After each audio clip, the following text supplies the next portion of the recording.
This area, dubbed by the locals as Donkerhoek, because of the lack of electricity, have by the grace of Corona managed to get a water point to serve the more or less 500 residents, and that only happened in October last year. This is Ochomise's Sevendalan, another pitiful and putrid settlement of landless Namibians living in the capital city. Some say they've lived here for 6 years and more because they simply cannot afford to live elsewhere. Basic services such as water and electricity have been a pipe dream for many, for years. And now, with the infiltration of new ideology and leadership in these communities, change seems to be coming, but not without conflict. And now if there is more than one person nominated. So we have resided for the past 6 to 7 years, we are residing on this area without basic services such as water, electricity, and sanitation, toilet. You see the reason here, people are not having a single toilet in this area. I tried numerous times, I was at City of Windhoek, human settlement, but up to now, they told me last year they will bring toilets, but until now they didn't manage to bring them. So, I from my side point of view, I thought this is a total CDC failure. Because I was at a town hall meeting at Ramatex, I engaged with the president himself about these services such as toilets, water. What I understand there is 50 million was allocated or donated by World Health Organization to bring in toilets, basic services such as toilets, water points during the outbreak of hepatitis E. But City of Windhoek officials from human settlements, they used to work together with CDCs for our constituency. But what they did, they are residing in specific areas, informal settlements, the CDCs themselves, the previous ones, which stem lapsed last year. What they did is, they were the ones to work hand in hand with settlement officials to provide them, like, this area is in need of toilets, this area in need of water points, and like that. But what they did is, they only took that toilets and water points to their areas. Me, myself, I engaged about that water point with the previous chairperson of the management committee, Honorable Shikwa. That's the way this only tap come into our area. But now people, to relieve themselves, they use containers, take it to the riverbed or upwards. There's an open space there. So this place is really, it is not healthy because there are no toilets. And imagine during the night, if kids and women like this went to relieve themselves in the dark, they might be raped. Ik is van Mariendal, maar ik heb gekomen hier terwille van de werkomstandigheden uit Mariendal uit. So, ik heb nu 7 jaar dat ik nu hier kom opgeslagen in Ochomise, in die area. Maar als je het verstaan, hier is series van committee members waar bij ons kan onze klachten en zo kan gaan neerleggen, maar niemand doet iets aan die zaak nie. Ons het, om te zeggen, die manier hoe ons hier blij is baie nagelijke omstandigheden. Die water was nog nooit hier geweest nie. Ons het maar nou eerst terwille van corona 'n tank gekry gehad en na die tank afval gekry is nou hierdie water wat hier staan. Dis ook net hierdie een waterkraan wat hier is. Ons het geen toilette nie. Ons het nie krag nie. So ons gebruik maar emmers en containers om ons te release en gaan gooi dit maar in die rivier en ek bly pas self in die rivier en is al plek wat ek kon gekry op daai oomblik. So ek bly self in die rivier en so almal gaan gooi hulle se waste daai kant waar ek bly. En dan is die vullishope sit so rond en dis vliee en dis alle gemors daar. So basis moet ons nou kook op die vuur, ons gebruik kers en ons moet voor al die goeders moet ons kos kook en die kinders speel so in die waters en die vuil waters en alle gemors hier. So ek weet nie hoe lank sal ons nog so en so omstandighede bly nie. So ek hoop ons sal nou met ons 'n nuwe komitee wat ons gaan kies het, sal dinge baie meer verander word hierso. Van ek hier gekom gebly het ek nog nooit 'n committee member gesien wat gekom het en vir ons kom geadres het om te vra wat gaan nie aan, hoe voel ons hierso. Nee, is hoor maar net in die ander areas daar is community die members daai kan. So hier is niemand gekom hierdie kant nie. En daar is hier is baie mense in my huisplek omtrent so 5-6 mense met kindertjies ingesluit. So ons kry ons Harambee nie, ons hoor maar net van Harambee goede, dis wat ons by die ander plekke hoor wat kry. So ons weet nie wie is onze community member hier so in hierdie area nie, van hierdie hele 7 jaar nie, om basis te sê. I came in this location 2015. Maybe I think it's 10 years go back. To me as a disabled person, I like staying in this location because it's more open. You get more friendly with people. Because I choose to live in informal settlement because there's too many people that you can able to interview and interact with. Because this story of staying in brick house, there you don't even see who's your friend and who's people that need assistance. So here it's really fine, and although it's not really a good environment for people in wheelchair, at least it's more good to see people really. Toilet is a problem, water is a problem, electricity is a problem, just in the road itself. Because my wheelchair is now getting old because of these rocks and other stuff. Because whenever I push it, the tires are getting old fast because they are sticking itself to some rock. Toilet is a very problem. You see people are helping themselves in basket, plastics, and this location started maybe long ago, 2015, but still no improvement.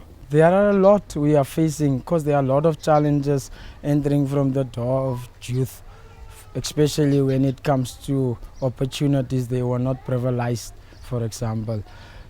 These challenges we are facing is there are a lot of youth here in this community, for example, that are having experiences like external activities like plaiting hair. Some girls here, I see they used to plait hairs around. Due to these privileges, they are not served.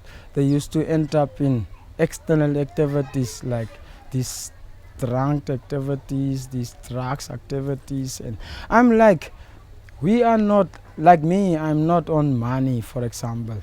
I'm like, just use the youth, for example. There are a lot of patients we have here in this community that are going for tuberculosis, treatments, and for example HIV treatments. Like volunteers moving around, giving tablets at home, home-based care, like that type of, and especially like me, I would like, personally, I would like to join forces like men and women against drugs, men and women against alcohol activities. Like I want to be against whatever I was using in the past of whatever I'm using now at the moment. I want to work against whatever I'm using now. The community recently elected new CDC members whose job it is to alleviate the suffering of those living in these conditions. This is how the process was carried out. Oh, Africa. To represent you and take your concern to the right offices. This person must be from your community. This person must be nominated by you. And this person is going to be serving you. So please come and make sure the right person is nominated to serve you. So at the end of the day, you don't say you don't have a leader in your community or nobody is attending to your issues. Please make sure you come now. And then you nominate your people from your own community, nominated by you, serving you.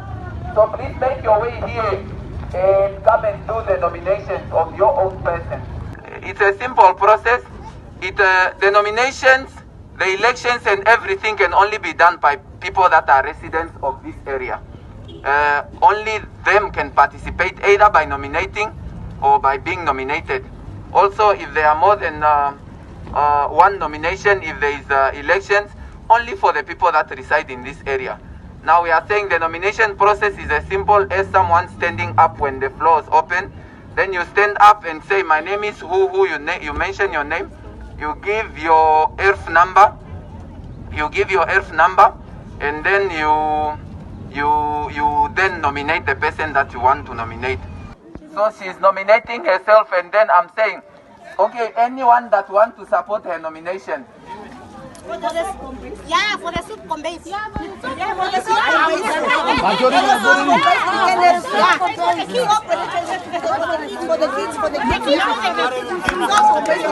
And she is seconding the nomination of Mr. Willem Steiber. Yes. Okay. If you also have a problem, it does not cut you from reaching the office. You can still go. Congratulations, Mr. Sebe, and thank you very much for being so cooperative.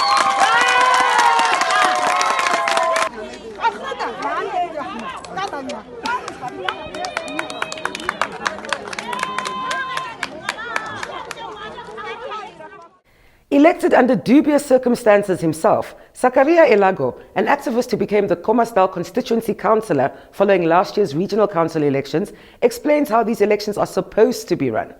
I grew up here in Chomise, my school year, my primary school years, and last year I ran as an independent candidate in the regional council's elections. I feel that our people have been neglected for a very long time and they need somebody to speak for them, basically a voice, and I believe that I am that voice. Khomasdal constituency is a very vast constituency, and it's a very diverse constituency as well. You have the informal side, and then you have the residential side, or what they call Khomasdal constituency proper. Now, these two different areas have very different problems. Like we are seeing that with the informal areas, there are a lot of areas where people do not have the basic needs, such as water and toilets.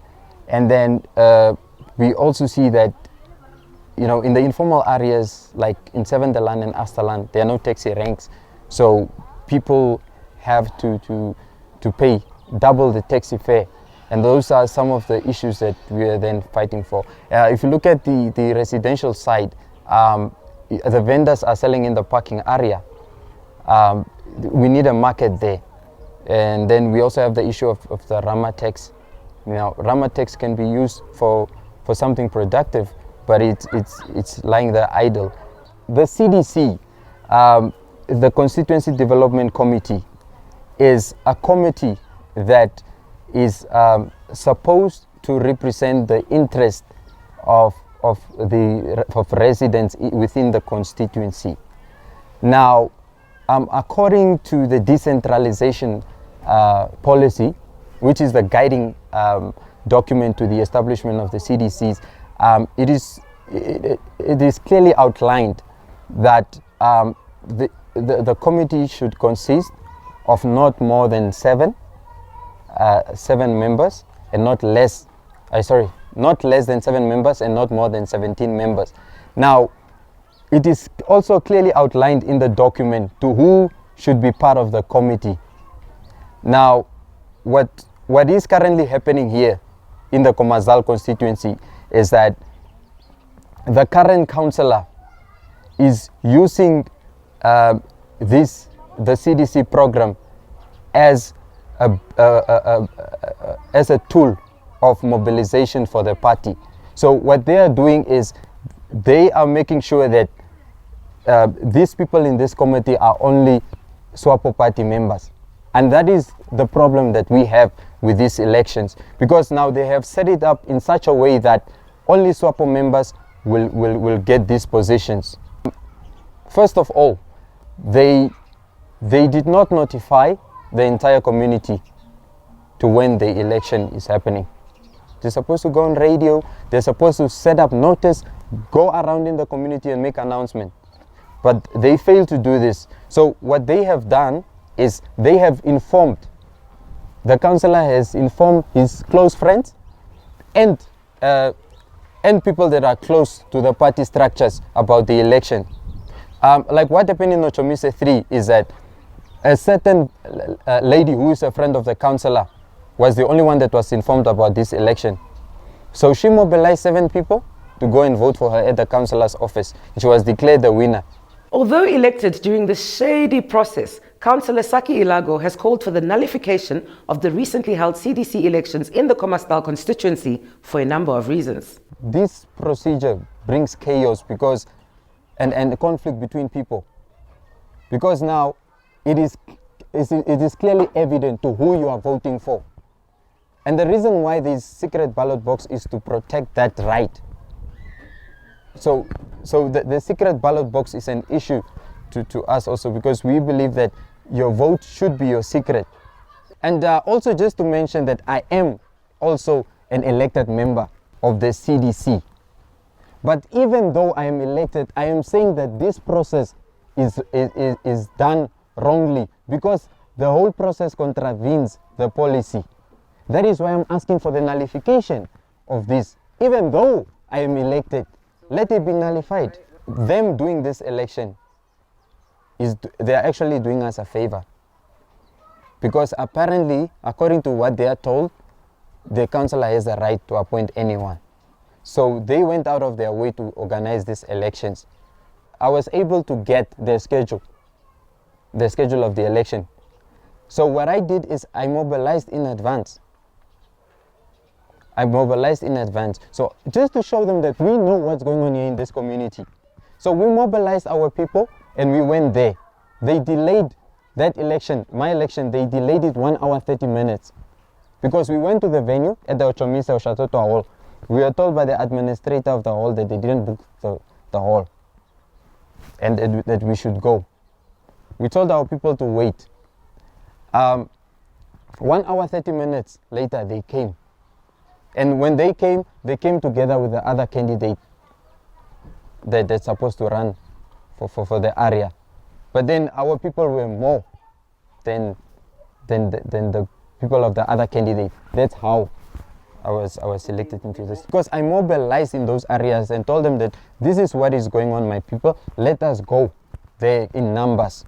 The reason why we are contesting and emphasizing that really CDC should be elected in a fair manner is because these people are supposed to be representing the interest of our neglected people here, the neglected masses. But now what is happening with the current CDCs is that they are only representing their interest and their family and friends' interest in this committee. So what happens is that whatever benefit comes through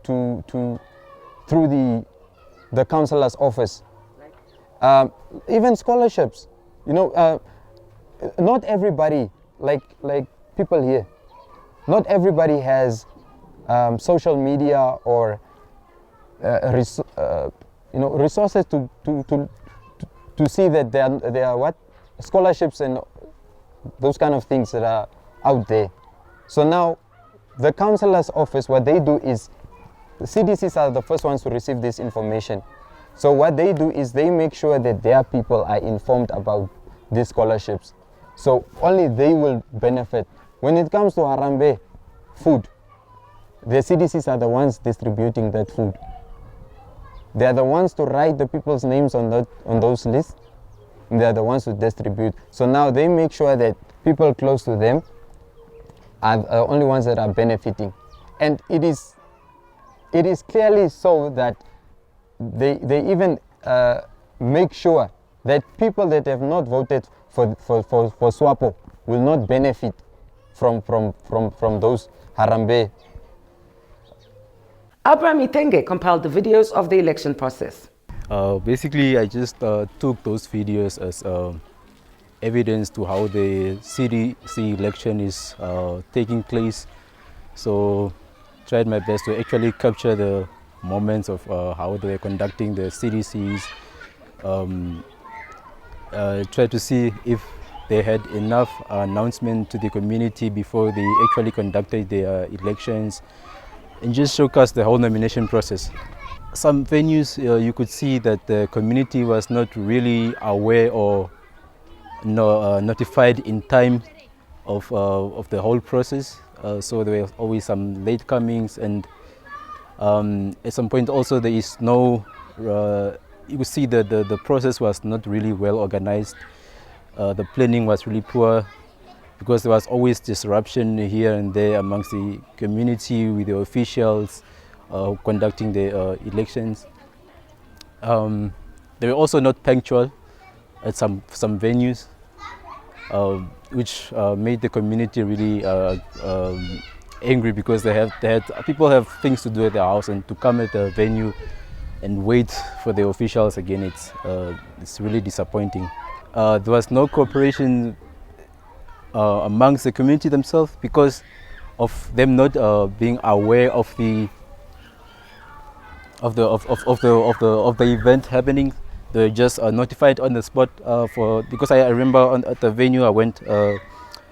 The announcement was made maybe 30 minutes prior to the nomination, so we had to wait for an hour or two before people could arrive, and which was still not really filled to capacity.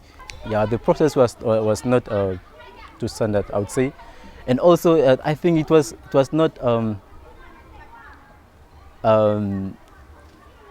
it wasn't I wouldn't say fair, but it wasn't professional to say, because the method they used was the method of choosing somebody and then just going to stand next to a person. Everybody could see who you are voting for. That's why you could see in most videos there were disagreement amongst community, because they are probably not agreeing with the chosen candidate, or they opposing some to some extent. If they had at least used a secretive method of election like ballot papers, where nobody could see who you are nominating, although this is not really politics, but it's a way of just creating security among the community that did not begin now to hate themselves after this nomination and all that. So if you could have used ballot papers just to be secretive about the whole election process. I reached out to the Ministry of Urban and Rural Development to clarify these guidelines. I also reached out to the SWAPO councillor, Samuel Angolo, to get a response on these allegations.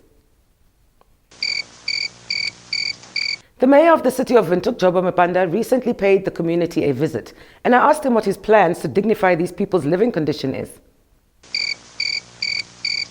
And with that, it's a wrap. Thanks for watching.